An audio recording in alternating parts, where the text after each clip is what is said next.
Hello, আসসালামু আলাইকুম। স্বাগতম সবাইকে ম্যাট্রিক্স পয়েন্টের পক্ষ থেকে। আশা করি সবাই আমাকে দেখতে পাচ্ছেন।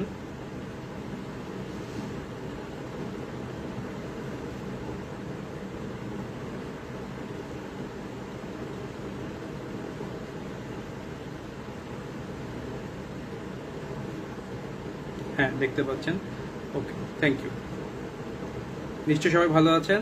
প্রথমেই অভিনন্দন জানাচ্ছি গত এফসিপিএস পার্ট 1 জুলাই 2023 যারা সার্জারিতে পার্ট 1 পাস করেছেন সবাইকে ম্যাট্রিক্স একাডেমির পক্ষ থেকে congratulations, huge round of congratulations to all of you. কারণ এফসিপিএস বিগত সার্জারিতে বেশ কিছুদিন যাবত যে পরীক্ষাগুলো হচ্ছিল সেখানে আসলে মানে কোশ্চেনগুলো এমনভাবে করা হতো, কোশ্চেন এত টাফ হতো, সেখানে আসলে পাশ করাটা আমাদের জন্য খুবই আসলে কষ্টসাধ্য হয়ে যেত। তো আগামীতেও ইনশাল্লাহ সার্জারিতে এফসিপিএস পার্ট 1 পাশের যে রেট সেটা আশা করি স্যাররা একইভাবে বজায় রাখবেন এবং আমরাও সেই জন্য যথেষ্ট কষ্ট করে যাচ্ছি ম্যাট্রিক্স একাডেমির পক্ষ থেকে। এবং আপনারা জানেন আমরা রিসেন্ট এফসিপিএস পার্ট 1 রেসিডেন্সি এবং রিগার্ডিং আওয়ার আদার্স যে টপিকসগুলো সবগুলো নিয়ে আমরা অলরেডি কিন্তু মিটিং করেছি। সামনে হয়তো বা খুব দ্রুত হয়তো বা আপনাদের সামনে ঘোষণা আসবে এফসিপিএস পার্ট 1 যে একাডেমির পক্ষ থেকে যে আমাদের 2024 সেশনের জন্য অ্যাডমিশনের প্ল্যান সেটা সামনে হয়তো বা চলে আসবে। তো তারই ধারাবাহিকতায় এফসিপিএস পার্ট 1 প্রিপারেশনে আজকে আমরা আলোচনা করব সার্জারি ফ্যাকাল্টির জন্য পেপার 1 প্রিপারেশন অ্যানাটমির মধ্যে আমি অলরেডি থোরাক্স নিয়ে ডিসকাশন শুরু করেছি। তো থোরাক্সের বিগত ক্লাসে আমরা থোরাসিক ডাক্ট এবং আদার্স কিছু টপিকস নিয়ে কথা বলেছিলাম এবং বলেছিলাম যে ধীরে ধীরে আমরা থোরাক্সটা অল্প অল্প করে যদি আমরা পড়ি, খুব বেশি না, যে কোন জায়গাগুলো থেকে এফসিপিএস এ কোশ্চেন আসছে যদি একটু আমরা দেখে নেই তাহলে এত বেশি পড়া, এত হিউজ পরিমাণে পড়া আসলে মনে রাখাটা অনেক কঠিন। তো এত অল্প সময়ে প্রিপারেশন নেওয়াটাও আমাদের জন্য খুবই চ্যালেঞ্জিং হয়ে যায়। এবং এবার দেখবেন যারা পাশ করেছে তারা কিন্তু শুধুমাত্র এইবার প্রিপারেশন নিয়ে যে পাশ করেছে তা কিন্তু নয়, তারা কিন্তু দেখবেন অনেকেই কিন্তু 5-6 বছর ধরে অনেকে ট্রাই করেছে। এবং আমি অনেকের কথাই জানি যারা কিনা লাস্ট 6 বা 7 অ্যাটেম্প দিয়েও তারা এফসিপিএস পার্ট 1 সার্জারিতে পাশ করেছে। এবং অন্যান্য যেখানে মেডিসিনও মোটামুটি পাশের হার কিন্তু বরাবর সবসময় ভালো থাকে, গাইনিতে এবং পেডিয়াট্রিক্সে তুলনামূলক কম থাকে। কিন্তু এইবার যেটা হয়েছে সার্জারিতে অনেক বেশি পরিমাণে হিউজ একটা সাকসেস এসেছে এবং সেখানে আমাদের অনেক একাডেমি অনেক স্টুডেন্টরাও পাশ করেছে। এই জন্য আমরাও খুব বেশি আনন্দিত যারা আমাদের এফসিপিএস প্রিপারেশনের সাথে ছিল অথবা রেসিডেন্সিতে আমাদের সাথে সংযুক্ত ছিল অথবা ডিপ্লোমাতে আমাদের সাথে সংযুক্ত ছিল। এরকম অনেকেই আমাদের এইবার এফসিপিএস পার্ট 1 জুলাইয়ে পাশ করে গিয়েছে। তো আশা করছি তারা খুব দ্রুতই আপনাদের ট্রেনিংগুলো শুরু করে ফেলবেন, খুব বেশি দেরি না করে, কারণ সামনে আপনাদের আবার মিড টার্ম পরীক্ষা থাকবে 2 বছর পরে, এরপর আবার ফাইনাল দিতে হবে, অনেক পড়াশোনার প্রিপারেশন। সো যারা পার হয়ে গিয়েছেন তো তাদের তো আলহামদুলিল্লাহ বেঁচে গেলেন। যারা সামনে পরীক্ষা দিতে চান এফসিপিএস পার্ট 1 জেনারেল সার্জারি বা অর্থোপেডিক সার্জারি বা যে কোনো সার্জারি ব্রাঞ্চে যারা দিতে চান বা নিউরো সার্জারি, কোশ্চেন প্যাটার্ন কিন্তু একই রকম, কোশ্চেন কিন্তু সেম কোশ্চেনই পরীক্ষা হয়, এটা আপনাদের অনেকেই হয়তো জানেন না। মোটামুটি একই কোশ্চেনই পরীক্ষা হয় এবং যদি আপনি জেনারেল সার্জারিতে পার্ট 1 পাস করে থাকেন তার দেখা যায় যে 1 বছরের মধ্যে আপনি চাইলে অন্য সাবজেক্টে সুইচ করতে পারবেন। এরপর সাধারণত সুযোগটা দেন আমি যতটুকু জানি। তো মোটামুটি কোশ্চেন প্যাটার্ন যেহেতু এক, সো আমরা সেই আলোকে মোটামুটি আজকে একটু পড়ার চেষ্টা করব। সো খুব বেশি পড়বো না আজকে, আমরা ট্রাকিয়া এবং ইসোফেগাস এই দুটো টপিকস খুবই সংক্ষেপে এফসিপিএস পার্ট 1 প্রিপারেশনের জন্য সার্জারি থেকে যারা দিবেন পরীক্ষা তারা কিভাবে প্রিপারেশন নেবেন সে আলোকে কিছু কথাবার্তা আলোচনা করব। সো আসুন দেরি না করে শুরু করি। মনে হয় দেখতে পাচ্ছেন, যদি দেখতে কোনো রকম সমস্যা হয় অবশ্যই আমাকে জানাবেন। ওকে, ইসোফেগাস তো সবাই আমরা জানি, ইসোফেগাস পোস্টেরিয়র মেডিস্টাইন নামে থাকে। আমরা মেডিস্টেনাম থোরাক্সের মেডিস্টেনাম পড়েছিলাম, যখন পড়েছিলাম পোস্টেরিয়র মেডিস্টেনামের কন্টেন্টের মধ্যে থাকবে আমার ইসোফেগাস। সো ইসোফেগাস লম্বাই হলো 25 সেন্টিমিটার। সো এখানে কিছু টেকনিক আমরা বলে দিই যে 25 সেন্টিমিটারের আর কি কি অর্গান বডিতে আছে। একটা হলো ইউরেটার আর একটা হচ্ছে ডিওডেনাম, এই দুটোই 25 সেন্টিমিটার। আচ্ছা, মজার বিষয় হচ্ছে যে এবারে এফসিপিএস এ লাস্ট 22-এ একটা কোশ্চেন এসেছিল, সেখানে আমি কোশ্চেনটা দেখাবো আপনাদেরকে। এই যে কত লেন্থ এবং কোন পার্টের কত লেন্থ সেখান থেকে কোশ্চেন এসেছে। যেমন আমরা জানি ইসোফেগাসের 3টি অংশ, প্রথমত cervical part of oesophagus, thoracic part of oesophagus and abdominal part of oesophagus, 3টা পার্ট। এই 3টা পার্টের মধ্যে কোন পার্টের লেন্থ কত সেখান থেকে প্রশ্ন এসেছে। সো লেন্থটা আমরা একটু সংক্ষেপে দেখে নিই। সার্ভাইকাল পার্ট হলো 4 সেন্টিমিটার, থোরাসিক পার্ট 20 সেন্টিমিটার। তবে থোরাক্সে সব থেকে বেশি পরিমাণে ইসোফেগাসের অংশটা রয়েছে এবং অ্যাবডোমিনাল পার্টে 1 থেকে 2 সেন্টিমিটার। ওকে, এরপরে যে জিনিসটা আমরা ইম্পর্টেন্ট, ইসোফেগাস ডায়াফ্রাম কোন দিক দিয়ে বা কোন ওপেনিং দিয়ে প্রবেশ করে, সেটা হলো ইসোফেজিয়াল ওপেনিং। খুবই সহজ, ইসোফেগাস ইসোফেজিয়াল ওপেনিং দিয়ে প্রবেশ করবে। কোথায়? অ্যাবডোমেনে। এরপর হলো peritoneal covering. Peritoneal covers only the anterior surface. এটা খুব ইম্পর্টেন্ট। ইসোফেগাসের অ্যান্টেরিয়র সারফেসটা মেইনলি পেরিটোনিয়াম কভার করে থাকে। পজিশনটা কোথায়? ইসোফেগাসটা বেসিক্যালি থাকে সামনে লিভার এবং পিছনে থাকছে আমার ডায়াফ্রাম। এখন আসেন এক্সটেনশন। যদি আমরা বলি ইসোফেগাসের এক্সটেনশন কোথা থেকে কোন পর্যন্ত, lower part of the cervical 6 vertebra to thoracic 11 vertebra পর্যন্ত, T11 বা C6 রিকোয়ার্ড কার্টিলেজ বা C6 সার্ভাইকাল 6 থেকে T11 বা T10 ও বলা হয়ে থাকে থোরাসিক 11 পর্যন্ত। বেশ কিছু ইনফরমেশন আমরা অলরেডি পড়ে ফেললাম। লম্বা, এর পার্ট কত, কোন পার্টের কতটুকু দৈর্ঘ্য, কোন ওপেনিং দিয়ে ঢোকে, কোন মেডিস্টেনামের অংশ ইসোফেগাস বলেছি কিন্তু পোস্টেরিয়র মেডিস্টেনাম। আচ্ছা, এরপরে বলেছি peritoneum covering only anterior surface, very important. এরপরে চলে যাব অনেক বেশি ইম্পর্টেন্ট টপিক, সেটা হচ্ছে কনস্ট্রিকশন অফ দ্য ইসোফেগাস। কয়টা কনস্ট্রিকশন রয়েছে? 4টা কনস্ট্রিকশন, আমরা সবাই জানি যারা থোরাক্স পড়াশোনা করি। তো 4টা কনস্ট্রিকশন এবং মনে রাখবো 2টো কার্ভেচার, 4 কনস্ট্রিকশন 2 কার্ভেচার, 4টা কনস্ট্রিকশন 2টো কার্ভেচার। কনস্ট্রিকশন গুলো কোথায় কোথায় আছে জাস্ট আমরা মুখস্থ করে ফেলবো। অ্যাট দ্য বিগিনিং একটা কনস্ট্রিকশন রয়েছে, এরপর when crosses the aortic arch, crossed by left bronchus and when piercing the diaphragm।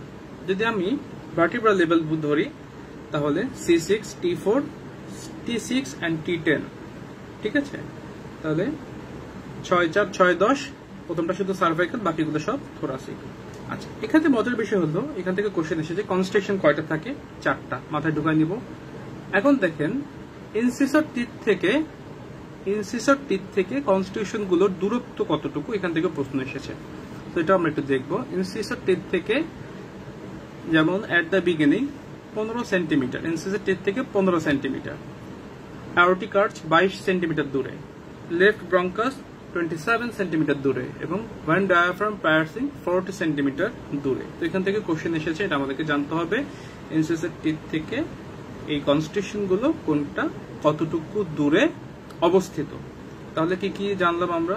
ইসোফেগাসের length, ইসোফেগাসের parts অনুযায়ী প্রতিটি ডায়ামিটার, কোন ওপেনিং দিয়ে ঢুকছে অ্যাবডোমেনে এবং কোন মেডিস্টেনামের অংশ ইসোফেগাস। ওকে, এরপরে আমরা জানলাম এর এক্সটেনশন সার্ভাইকাল 6 থেকে থোরাসিক 11 পর্যন্ত। এরপর আমরা জানলাম 2টো কার্ভেচার, একটা one in the neck and another in the lower end, 2টো কার্ভেচার। আর কনস্ট্রিকশন কয়টা? 4টা। কার্ভেচার কয়টা? 2টা। কনস্ট্রিকশন 4টা। কি কি কনস্ট্রিকশন বলেছি? এট দ্য বিগিনিং এবং একদম এন্ডে ডায়াফ্রাম, এই দুটো, আর মাঝখানে দুটো, একটা লেফট ব্রঙ্কাস আর একটা হলো অ্যাওরটিক আর্চ। কোনটা ইনসিসর টিথ থেকে কত দূরে অবস্থিত সেটা আমাকে জানতে হবে। এটা থেকে প্রশ্ন এসেছে, আমি দেখাবো। এরপরে এই যে ছবিটা দেখেন, ছবিটা দেখলে আরো ক্লিয়ার হবেন। দেখেন সার্ভাইকাল পার্টটা 4 সেন্টিমিটার, থোরাসিক পার্টটা 20 সেন্টিমিটার এবং অ্যাবডোমিনাল পার্টটা 1 থেকে 2 সেন্টিমিটার। তো টোটাল হলো 25 সেন্টিমিটার। টোটাল হচ্ছে আমার 25 সেন্টিমিটার। এখান থেকেই প্রশ্ন এসেছে। ওকে, এরপর আমরা চলে যাচ্ছি হিস্টোলজি। হিস্টোলজিতে আমরা জানি যে ফাইব্রাস বা সেরাস কোট থাকবে, মাসল লেয়ার থাকবে, সাবমিউকাস লেয়ার এবং মিউকাস লেয়ার। ভেরি ইম্পর্টেন্ট যেটা হচ্ছে এই লাইনিং এপিথেলিয়াম হলো non keratinise stratified squamous epithelium. এটা বেশি important, non keratinise stratified squamous epithelium. Nerve supply, হার্টের যে নার্ভ সাপ্লাই, লাংসের যে নার্ভ সাপ্লাই, ট্রাকিয়ারও same nerve supply, sympathetic and parasympathetic, sympathetic T5 থেকে T9 এবং প্যারাসিম্প্যাথিক ভেগাস। ওকে, এরপরে যেটা সব থেকে বেশি ইম্পর্টেন্ট সেটা হলো আর্টারি সাপ্লাই। যেহেতু বলেছে 3টি পার্ট, সো 3 জায়গা থেকে ব্লাড সাপ্লাই আসবে, খুবই নর্মাল। যেহেতু 3টি পার্ট, 3 জায়গা থেকে ব্লাড সাপ্লাই আসবে। সার্ভিক্যাল পার্ট আসবে ইনফিরিয়র থাইরয়েড থেকে, থোরাসিক পার্ট আসবে ডিরেক্ট অ্যাবডোমিনাল আয়োর্টার ইসোফেজিয়াল ব্রাঞ্চ থেকে, এবং last not the least abdominal part আসবে লেফট গ্যাস্ট্রিক আর্টারি। তো আমরা সবাই জানি লেফট গ্যাস্ট্রিক আর্টারি কার ব্রাঞ্চ, সিলিয়াক ট্রাঙ্কের ব্রাঞ্চ। সিলিয়াক ট্রাঙ্কে আরো দুটো ব্রাঞ্চ রয়েছে, তো সেখান থেকে আসবে অ্যাবডোমিনাল পার্টটা। থোরাসিক পার্ট আসবে ডিরেক্ট অ্যাবডোমিনাল আয়োর্টা থেকে, এবং সার্ভাইকাল যে পার্টটা উপরের অংশটা সেটা আসবে ইনফিরিয়র থাইরয়েড আর্টারি থেকে। সো এটা যদি প্রশ্ন আসে ইসোফেগাসের ব্লাড সাপ্লাই বা আর্টারি সাপ্লাই রিলেটেড, তাহলে খুব ভালো মতো আমাদেরকে মাথায় প্রথমে রাখতে হবে ইউরেটার, বলেছিলাম 25 সেন্টিমিটার, ইউরেটারের সেম ব্লাড সাপ্লাই 3 জায়গা থেকে আসে। সিবিডি 3 জায়গা থেকে আসে, as like CBD, as like ureter, ইসোফেগাসও 3 জায়গা থেকে আর্টারি সাপ্লাই আসবে। কি কি বলেছি? সার্ভাইকাল পার্ট, থোরাসিক পার্ট এবং অ্যাবডোমিনাল পার্ট। ওকে, এটা যেন আমরা কনফিউজ না করি, এখান থেকে কিন্তু প্রশ্ন আসবে। ওকে, সো মোটামুটি ইসোফেগাসের থেকে আমাদেরকে জানতে হবে। এই প্রশ্নটা এসেছে, আমরা একটু দেখি। Regarding oesophagus which one is true? খুব সম্ভবত এটা একটা সিঙ্গেল বেস্ট কোশ্চেন এসেছিল, একটি সিঙ্গেল বেস্ট কোশ্চেন এসেছিল যে regarding oesophagus which one is true. FCPS January 2022 22-এ।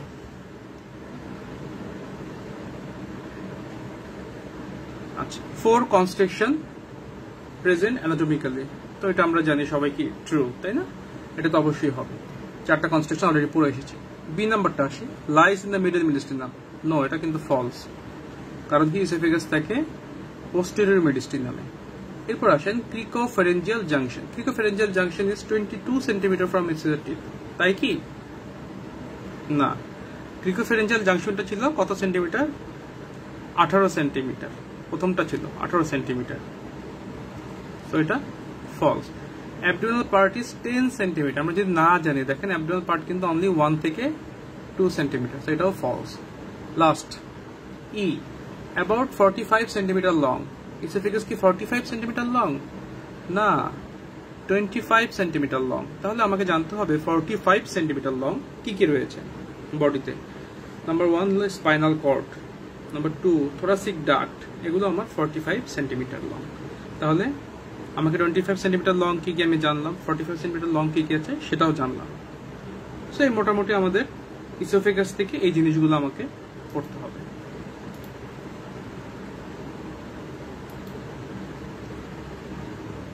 তাহলে মোটামুটি যে জায়গাগুলো আমি বললাম, এখান থেকে এফসিপিএসসি কিন্তু গত 22-এর একটা কোশ্চেন আপনাদেরকে আমি দেখালাম। সো এখান থেকে মোটামুটি এই ধরনের যদি প্রস্তুতি আপনারা নিতে পারেন, খুবই সূক্ষ্ম জায়গা, মানে খুবই মানে ছোট ছোট জায়গা থেকে কিন্তু প্রশ্নগুলো হয়েছে। সো এগুলো যদি আমরা একটু মাথায় না রেখে বা ওইভাবে পড়ে না যাই, তাহলে কিন্তু আমরা আসলে এফসিপিএস পার্ট 1 পাস করা আসলে কঠিন হয়ে যাবে আমাদের। ওকে, এরপর চলে যাচ্ছি আমাদের পরের যে টপিকস, ট্রাকিয়া। আচ্ছা, দিস ইজ ট্রাকিয়া। আমরা সবাই জানি, সামনে আমরা সবাই জানি যে ট্রাকিয়াতে অনেকগুলো সি শেপ রিং থাকে, 16 থেকে 18টা বা 20টা। আর পিছনে থাকে এই অংশে, পিছনে যদি আমি এখানে ক্রস সেকশন করি বা কাটি, পিছনে থাকবে আমার ট্রাকিয়ালিস মাসল। কি থাকবে? ট্রাকিয়ালিস মাসল। ওকে, এখন আসেন ট্রাকিয়া থেকে আমরা কি কি পড়বো। ট্রাকিয়া প্রথমে আমি যদি পড়ি, লেন্থ কত? একইভাবে লেন্থ অ্যাজ লাইক আমার ইসোফেগাস এর লেন্থ ছিল 25 সেন্টিমিটার, ট্রাকিয়ার লেন্থ কিন্তু আমার 10 থেকে 15 সেন্টিমিটার, এবং শুরু হয় কোথা থেকে? ল্যারিংস থেকে। এটা ল্যারিংস এর কন্টিনিউয়েশন। ওকে, এর আপার লিমিটে থাকে cricoid cartilage at the level of C6, and lower লিমিটে থাকে upper part of the 4th thoracic vertebra। So এই জায়গাগুলো কিন্তু খুব খেয়াল করবেন। বললাম কিন্তু যে লোয়ার পার্ট অফ সার্ভাইকাল 6, আর upper part of thoracic 4 vertebra, তাহলে লোয়ার পার্ট আপার পার্ট এই জায়গাগুলো কিন্তু চেঞ্জ করে দিবে। আপনি হয়তো ভার্টিব্রা লেভেল সেম পাবেন, কিন্তু এফসিউ যখন পরীক্ষা দিতে যাবেন লোয়ার পার্টটা চেঞ্জ করে আপার পার্ট করে দিবে, আপার পার্টটিকে চেঞ্জ করে লোয়ার পার্ট করে দিবে। সাধারণত এই ধরনের ঠিকই চেঞ্জ সারা করে থাকেন। ওকে, এরপর আসেন, আমরা সবাই জানি যে কোনো ট্রাকিতে অবস্ট্রাকশন হলো বা ইমার্জেন্সি কন্ডিশন আমরা ট্রাকিওস্টমি করি। ট্রাকিওস্টমি সাধারণত second, third and fourth tracheal ring এ করা হয়, the level of second, third and fourth এর পরীক্ষা এসেছে। তো এই লাইনটাও ভেরি ইম্পর্টেন্ট। এরপর আসেন ক্যারিনা, যেখানে ট্রাকিয়েটে এসে কন্টিনিউয়াস হয়ে পরবর্তীতে বাইফার্কেশন হয়, এই যে এই জায়গাটা, এটাকে বলা হয় ক্যারিনা। এই ক্যারিনাকে বলা হচ্ছে যে it is the last cartilage of trachea when bifurcation occurs। এরপরে চলে আসেন স্ট্রাকচার। অলরেডি বলেছি যে 16 থেকে 20টা সি শেপ কার্টিলেজিনাস রিং থাকবে। পোস্টেরিয়রলি একটা মাসল থাকে, নাম হলো ট্রাকিয়ালিস মাসল। কি মাসল? ট্রাকিয়ালিস মাসল। এটা কি? ইনভলান্টারি। এরপর আসেন লাইনিং এপিথেলিয়াম। সবাই জানি ট্রাকিয়াল লাইনিং এপিথেলিয়াম কি? pseudostratified columnar epithelium, ciliated pseudostratified columnar epithelium। Trachea key derivatives. Trachea is foregut derivatives. Blood supply, inferior thyroid artery. Venous drainage is same. Lymphatic drainage, pretracheal and paratracheal lymph node. So trachea থেকে মোটামুটি আমরা যেগুলো জানলাম, ট্রাকিয়ার length 10 থেকে 15 centimetre, trachea cervical 6 থেকে thoracic 4 পর্যন্ত থাকে extension. ট্রাকিয়াতে 16 থেকে 20টা বা 16 থেকে 18টা সি শেপ ট্রাকিয়ার রিং থাকে, পাশাপাশি ট্রাকিয়ালিস মাসল থাকে পোস্টেরিয়রলি। আচ্ছা, এরপরে এটা ফোরগাট ডেরিভেটিভস। এরপর আসেন রিলেশন। ওকে, রিলেশনে দেখেন রাইট সাইডে কি কি থাকে আর লেফট সাইডে কি কি থাকে। রাইট সাইডে ট্রাকিয়া, রাইট সাইডে থাকবে রাইট লাং এন্ড প্লোরা, সেটা রাইট ভেগাস নার্ভ, এজাকিসকেন, খুবই সহজ। লেফট সাইডে দেখেন মোস্ট অফ দ্য স্ট্রাকচার থাকছে কি কি? Arch of the aorta, left common carotid artery. নার্ভের মধ্যে থাকছে 3টা নার্ভ, দেখেন কি কি? 4টা নার্ভ কি কি? Recurrent laryngeal, subclavian, vagus, phrenic. তাহলে লেফট সাইডে কিন্তু ভেরি ইম্পর্টেন্ট, ট্রাকিয়া রিলেশনে 4টা নার্ভ থাকছে এবং 2টা ভেসেলস থাকছে। ভেসেলের মধ্যে আর্চ অফ দ্য আওরটা এবং লেফট কমন ক্যারোটিড, এটা লেফট সাইড। আর নার্ভের মধ্যে 4টা নার্ভ থাকছে, কি কি নার্ভ থাকছে? Recurrent laryngeal, subcostal, vagus, phrenic. So এই রিলেশনটা কিন্তু অনেক বেশি important for your upcoming exam. So এই মোটামুটি এখান থেকে এই জিনিসগুলো আমাদেরকে জানতে হবে। এখন আসেন development of larynx and trachea. আচ্ছা, ট্রাকিয়া ডেভেলপমেন্ট হয় ল্যারিঙ্গোট্রাকিয়াল টিউব থেকে, which grows as a diverticulum from the ventral wall of foregut। তার মানে প্রথমে বলেছি কিন্তু যে ফোরগাটের ভেন্ট্রাল ওয়াল থেকে আমার ট্রাকিয়ার ডেভেলপমেন্ট শুরু হয় এবং 4th উইক টু 5th উইকের দিকে ট্রাকিয়া ডেভেলপমেন্টটা শুরু হয় এবং পরবর্তীতে সেটা ট্রাকিয়া ইসিভি যে সেপটা থাকে সেটা অবলিটারেট হয়ে যায়। এবং সেটা যদি অবলিটারেশন না হয় বা কোনো রকম কমিউনিকেশন তৈরি হয়, সেক্ষেত্রে যে ক্লিনিক্যাল অ্যাবনর্মালিটিস গুলো হয় তার মধ্যে অন্যতম হচ্ছে আমার বাচ্চাদের হয় oesophageal atresia with tracheoesophageal fistula. So এটা সম্বন্ধে আমাদের একটু ধারণা রাখতে হবে যে oesophageal atresia and tracheoesophageal fistula. So এই ধরনের বাচ্চাগুলো যদি আসে, কমনলি এগুলো ফ্রোদি সিক্রেশন নিয়ে আসবে, সায়ানোসিস থাকবে, বাচ্চাগুলো জন্মের পরে পরে আপনার কাছে আসবে এবং রেসপিরেটরি ডিস্ট্রেস, সায়ানোসিস, ডিসনিয়া, শ্বাসকষ্ট এগুলো নিয়ে আসবে। তো এগুলোর ক্ষেত্রে আমরা অপারেশন যেটা করা হয় সেটা খুবই জটিল এবং অনেক ক্ষেত্রে এইসব বাচ্চাকে বাঁচানো সম্ভব হয় না আসলে। ইসোফেজিয়াল অ্যাট্রেসিয়া বিভিন্ন রকমের রয়েছে, উইথ ফিস্টুলা, উইদাউট ফিস্টুলা। তার মধ্যে সবথেকে কমন হলো oesophageal atresia with distal fistula, most common. So clinical কোরিলেশনগুলো একটু জানতে হবে। আর কি করি আমরা? জাস্ট সেপারেশন করি অ্যান্ড লাইগেশন করি। হ্যাঁ, এটা আমাদের operation oesophageal atresia with tracheoesophageal fistula ক্ষেত্রে। সো ট্রাকিয়া এবং ইসোফেগাস থেকে মোটামুটি যে জিনিসগুলো আমরা বললাম, ট্রাকিয়া থেকে আমি একটু আরেকবার বলে দিচ্ছি, পিক আপ করে দিচ্ছি। প্রথম বললাম যে ট্রাকিয়া সার্ভাইকাল 6 থেকে থোরাসিক 4, লেন্থ 10 থেকে 15, ইসোফেগাস ছিল কিন্তু 25, মাথায় রাখতে হবে। ট্রাকিওস্টমি কোথায় কোথায় করা হয়? Second, third, fourth. ক্যারিনা কি? Last cartilage. কতগুলো রিং থাকে? সি শেপ, 16 থেকে 20টা। পোস্টেরিয়রলি গ্যাপের মাসেলের নাম কি? ট্রাকিয়ালিস। এটা কি আপনি ইচ্ছা করলে কি বন্ধ করতে পারবেন, কন্ট্রাকশন করাতে পারবেন? না, পারবেন না, কারণ এটা ইনভলান্টারি, আপনার ইচ্ছাধীন নয়। Line by selected specified columnar, very important. এরপরে রিলেশনে বলেছি, সরি আর্টারি সাপ্লাই বলেছি, জাস্ট একটা জিনিস মনে রাখবেন, inferior thyroid vessels, lymphatic trachea যেহেতু, so pre and para trachea, ট্রাকিয়ার আগে প্রি অ্যান্ড প্যারা, ওকে, ট্রাকিয়ার লিম্ফ নোড, খুব সহজ। রাইট সাইডে কি থাকে রিলেশনে? রাইট সাইডে স্বাভাবিকভাবে রাইট সাইডে লাং ফ্লোরা থাকবে, সাথে অ্যাজাগাস ভেইন থাকবে, ভেগাস নার্ভ থাকবে। লেফট সাইডটা আরো সহজ, দুটো ভেসেল, কি কি blood vessel? Arch of the aorta এবং লেফট কমন ক্যারোটিড, সাথে 4টা নার্ভ, কি কি nerve? Recurrent laryngeal, subclavian, vagus, phrenic. Recurrent laryngeal, subclavian, vagus, phrenic. Right side and side relation of trachea important.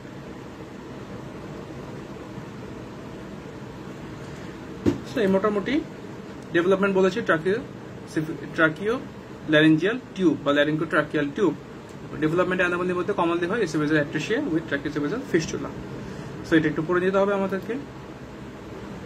So এই মোটামুটি আজকের থোরাক্স পার্ট 2। সবাইকে অসংখ্য ধন্যবাদ সময় দিয়ে